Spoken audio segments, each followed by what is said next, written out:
নমস্কাৰ প্ৰিয় দৰ্শক, প্ৰজ্ঞান ইউনিভাৰ্ছ চেনেলত আপোনালোকক সকলোকে স্বাগতম জনাইছোঁ। প্ৰিয় দৰ্শক, আজি আমি মেঘ ৰাশিৰ বিষয়ে ক'ম আৰু 2026ত আপোনাৰ জীৱনত কি ডাঙৰ পৰিৱৰ্তন আনিব সেয়া বুজিবলৈ চেষ্টা কৰিম। 2026 চনটো মেঘ ৰাশিৰ বাবে সোণালী সুযোগ, উল্লেখযোগ্য কৃতিত্ব, আৰ্থিক শক্তি, উন্নত সম্পৰ্ক আৰু নতুন কেৰিয়াৰৰ উত্থানেৰে ভৰা বছৰ হ'ব। কিন্তু মনত ৰাখিব, প্ৰতি বছৰে কিছুমান পৰীক্ষা আনে আৰু 2026 চনত আপুনি কিছুমান প্ৰত্যাহ্বানৰ সন্মুখীন হ'ব পাৰে, বিশেষকৈ স্বাস্থ্য আৰু খৰচৰ সৈতে জড়িত। এই ভিডিঅ'টোত আমি বিতংভাৱে অন্বেষণ কৰিম 2026 চনটো আপোনাৰ কেৰিয়াৰ আৰু চাকৰিৰ বাবে কেনেকুৱা হ'ব, ব্যৱসায় আৰু আৰ্থিক লাভৰ সম্ভাৱনা কিমান, ছাত্ৰ ছাত্ৰীসকল প্ৰতিযোগিতামূলক পৰীক্ষাত সফল হ'বনে, আপোনাৰ স্বাস্থ্য কেনেকুৱা হ'ব, বিবাহ, প্ৰেম, পাৰিবাৰিক জীৱনত কি পৰিৱৰ্তন হ'ব, আৰু আটাইতকৈ ডাঙৰ কথাটো হ'ল গোটেই বছৰটো শুভ কৰি তুলিবলৈ আপুনি কি জ্যোতিষ প্ৰতিকাৰ গ্ৰহণ কৰিব লাগে। গতিকে পলম নকৰি আহকচোন ভিডিঅ'টো আৰম্ভ কৰোঁ। প্ৰিয় দৰ্শক, মেঘ ৰাশিৰ ওপৰত 2026 চনৰ সামগ্ৰিক বাৰ্ষিক প্ৰভাৱ যদি চোৱা হয়, মেঘ ৰাশিৰ শাসক মংগল গ্ৰহ আৰু 2026 চনত গ্ৰহৰ অৱস্থান আপোনাৰ বাবে অতি বিশেষ ৰাশি ধৰি ৰাখিছে। দেৱতা বৃহস্পতি আপোনাৰ ৰাশিফলৰ শুভ দাগবোৰক শক্তিশালী কৰি তুলিছে, যিয়ে নতুন আৰম্ভণি সফল হ'ব, বাকী থকা প্ৰকল্পসমূহ আগবাঢ়িব, অৰ্থাৎ আৰ্থিক লাভ, বিদেশী বা উচ্চ শিক্ষাৰ সৈতে জড়িত সুযোগ উপলব্ধ হ'ব। আনহাতে দ্বাদশ স্থানত শনিয়ে ব্যয় বৃদ্ধি, ক্লান্তি, মানসিক চাপ কঢ়িয়াই আনিব পাৰে। গতিকে 2026 চনৰ মন্ত্ৰ হ'ব আগবাঢ়ি যাওক, কিন্তু সংযম আৰু পৰিকল্পনাৰে। এতিয়া বছৰৰ প্ৰতিটো দিশত গভীৰভাৱে আলোচনা কৰোৱা হওক। প্ৰিয় দৰ্শক, প্ৰথমতে আমি জানো কেৰিয়াৰ আৰু পেচা। মেঘ ৰাশিৰ কেৰিয়াৰৰ বাবে 2026 বৰ্ষটো অতি গুৰুত্বপূৰ্ণ। বিশেষকৈ দুটা গ্ৰহে এই বছৰ আপোনাৰ ভাগ্য মুকলি কৰিব। বৃহস্পতি যদি চোৱা হয়, বৰ্ধিত সৌভাগ্য আৰু নতুন উচ্চতা বৃহস্পতিৰ অনুকূল দিশটোৰ সৈতে আপুনি পাব পাৰে। ডাঙৰ দায়িত্ব, প্ৰমোচন, নতুন প্ৰকল্প, গুৰুত্বপূৰ্ণ পদবী আৰু সন্মান। যদি আপুনি ব্যক্তিগত চাকৰিত কাম কৰি আছে, তেন্তে 2026 চনৰ প্ৰথমাৰ্ধত আপোনাৰ বাবে অত্যন্ত অনুকূল হ'ব। কোম্পানীয়ে আপোনাক নেতৃত্বৰ ভূমিকা আগবঢ়াব পাৰে। আপোনাৰ পৰিচয় সুকীয়া হৈ পৰিব আৰু মানুহে আপোনাৰ পৰামৰ্শ বিশ্বাস কৰিব। চাকৰি সলনি কৰিব বিচৰা সকলৰ বাবে শুভ সুযোগ। 2026 চনৰ এপ্ৰিলৰ পৰা আগষ্টৰ ভিতৰত আপুনি নতুন চাকৰি বা উন্নত পেকেজৰ সুযোগ পাব পাৰে। চৰকাৰী চাকৰিৰ বাবে প্ৰস্তুতি চলোৱাসকল, বিশেষকৈ 2026 চনত চৰকাৰী চাকৰিৰ সম্ভাৱনা অতি শক্তিশালী হ'ব। বিশেষকৈ যদি চোৱা হয় আৰক্ষী, আৰ্মি, প্ৰশাসন, অৰণ্য, ৰেলৱে, বেংকিং, PSU সমূহ সফলতা সম্ভৱ।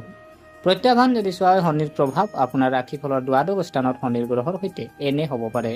কৰ্মক্ষেত্ৰত মানসিক চাপ, বছ বা ছিনিয়ৰৰ লগত ভুল বুজাবুজি, অতিৰিক্ত কাম, বিদেশ ভ্ৰমণৰ চাপ আৰু কিছুমান অবাঞ্ছিত খৰচ হ'ব পাৰে। কিন্তু কঠোৰ পৰিশ্ৰম কৰি থাকিলে শনিয়ে আপোনাক নিশ্চয় পুৰস্কৃত কৰিব। ব্যৱসায়, ধন আৰু বিত্ত যদি চোৱা হয়, ব্যৱসায়ত জড়িত মেঘ ৰাশিৰ জাতক জাতিকাৰ বাবে 2026 চন অতি শুভ বছৰ। ব্যৱসায়ত বৃদ্ধিৰ সম্ভাৱনা, নতুন শাখা খুলিবলৈ সুযোগ, বৈদেশিক বাণিজ্য, বৃহৎ চুক্তি, অংশীদাৰিত্বৰ লাভ, প্ৰযুক্তি, আয়ুৰ্বেদ, ৰিয়েল ইষ্টেট, ইলেক্ট্ৰনিক আৰু নিৰ্মাণত সফলতা আশা কৰা হ'ব পাৰে। সম্পত্তিৰ লাভ, বছৰৰ আৰম্ভণি জানুৱাৰীৰ পৰা জুনলৈ, নিউলেণ্ড, নিউ হাউচ, নতুন বাহন, এটা ডাঙৰ বিনিয়োগ, এই সকলোবোৰৰ বাবে অত্যন্ত শুভ বুলি প্ৰমাণিত হ'ব। অৰ্থাৎ আৰ্থিক লাভ, ষ্টক মাৰ্কেট, ক্ৰিপ্টোকাৰেন্সি, আয়োগৰ কাম, বীমা, চৰকাৰী নিবিদা লাভ আনিব পাৰিলেহেঁতেন। কিন্তু টু বিগ এ ৰিস্ক লোৱাৰ পৰা বিৰত থাকক। প্ৰত্যাহ্বান, শনিৰ অভাৱনীয় খৰচ। শনিৰ বাবে আপুনি এনেকুৱা বিষয়ৰ বাবে অপ্ৰত্যাশিত আৰ্থিক খৰচ কৰিবলগীয়া হ'ব পাৰে।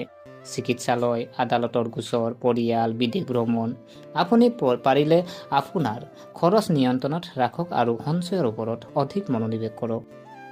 শিক্ষা আৰু বিদেশী সুযোগ যদি চোৱা হয়, 2026 চনটো ছাত্ৰ ছাত্ৰীৰ বাবে সফলতাৰ বছৰ।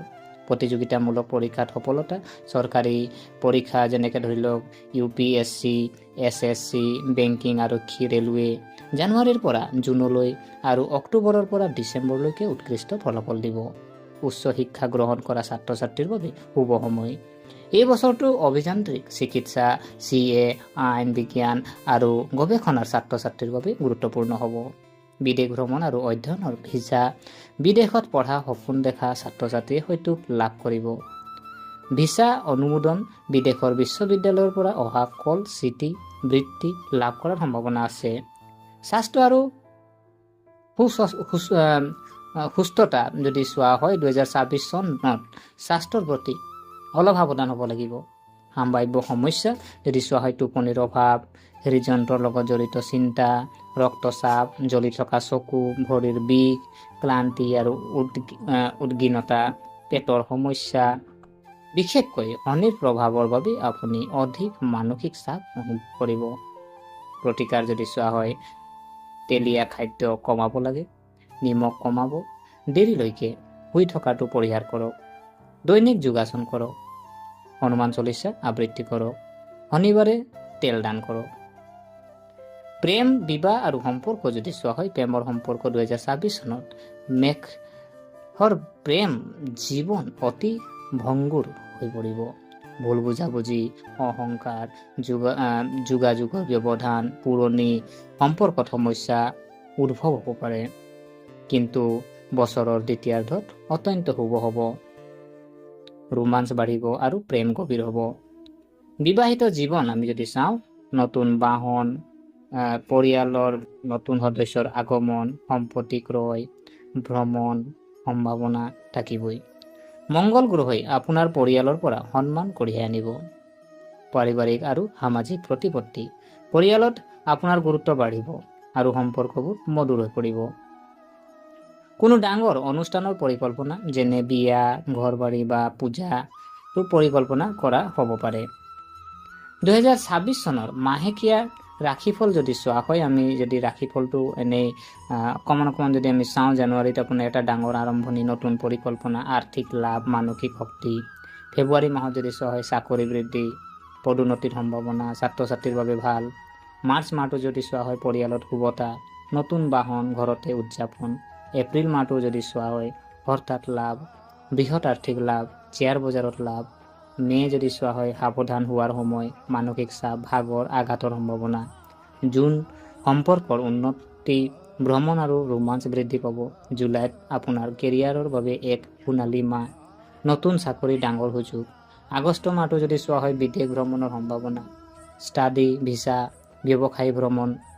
ছেপ্টেম্বৰ যদি চোৱা হয় খৰচ বৃদ্ধি পাব, নিজৰ স্বাস্থ্যৰ যত্ন লওক। অক্টোবৰ যদি চোৱা হয় আৰ্থিক স্থিতিশীলতা, সঞ্চয় বৃদ্ধি পাব, বিনিয়োগ ভাল হ'ব। নৱেম্বৰ যদি চোৱা হয় প্ৰগতি, কামৰ শলাগ, নতুন পদ। আৰু ডিচেম্বৰ মাহটো যদি চোৱা হয় বছৰৰ আটাইতকৈ শুভ মাহ, সকলো ক্ষেত্ৰতে স্থিতিশীলতা আৰু ডাঙৰ লাভ। অতি ফলপ্ৰসূ প্ৰতিকাৰ যদি আমি চাওঁ, দৈনিক হনুমান চলিচা পাঠ কৰা, শনিৰ প্ৰভাৱ হ্ৰাস কৰিবলৈ আপুনি বৃহস্পতিবাৰে হালধি তিলক আপুনি প্ৰয়োগ কৰিব লাগে। বৃহস্পতি গ্ৰহক শক্তিশালী কৰিব, বৃহস্পতিবাৰে ব্ৰত পালন কৰা, কেৰিয়াৰ আৰু শিক্ষাত লাভ হ'ব। টপাজ ৰত্ন পৰিধান কৰক আৰু জ্যোতিষৰ পৰামৰ্শ লোৱাৰ পিছতে কিন্তু পিন্ধিব, আৰু সোণ পিন্ধিব, ভাগ্যৰ বৃদ্ধি কৰে। আটকজনক কাপোৰ আৰু খাদ্য দান কৰা। 2026 বৰ্ষৰ বাবে সামৰণি।